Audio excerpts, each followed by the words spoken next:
नमस्कार, महासागरमध्ये आपलं स्वागत आहे. खरं तर आज आपण आहोत सिन्नरमध्ये, मुंबईवरून या ठिकाणी आलोत. कारण या ठिकाणी आपण पाहतोय की राष्ट्रवादी काँग्रेसला, अजित पवार गटाला या ठिकाणी मोठ्या प्रमाणात विजय मिळाला. आपल्यासोबत त्यांचे उमेदवार आहेत. काय सांगाल निवडून आल्यानंतर? निवडून आल्यानंतर प्रभागातील आणि या सिन्नर शहरातील जे काही काम असेल, समजा भूमिगत गटार असेल, स्ट्रीट लाईट आहे वगैरे, नानांनी पार्क आहे किंवा अजून जे काही ग्रीन जिम वगैरे, रस्ते आहे, सर्व प्रकारचे कामं आदरणीय माणिकराव कोकाटे यांच्या मार्गदर्शनाखाली, यांच्या निधीमधनं आम्ही सर्व जनतेची कामं करणार. अगदी. पण आज या ठिकाणी एवढ्या मोठी टक्कर देत तुम्ही निवडून आलात. आता काय वाटतं तुम्हाला निवडून आल्यानंतर?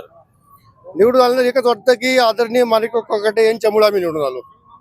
आता आता सगळ्यांची नजर आहे तुमच्यावरती की तुम्ही काय विकास काम करतील. काय सांगाल तुम्ही या विकास कामाबद्दल? विकास कामाबद्दल एकच आहे की साहेबांच्या माध्यमातून, साहेबांचं विजन फार मोठं आहे. म्हणजे आमची सर्वांची बुद्धी चालणार नाही इतकं मोठं साहेबांचं विजन आहे. साहेबांच्या विजन प्रमाणे आम्ही काम करू. नक्कीच या ठिकाणी आपण पाहतोय की राष्ट्रवादी काँग्रेसला मोठ्या प्रमाणात या ठिकाणी विजय मिळाला आहे.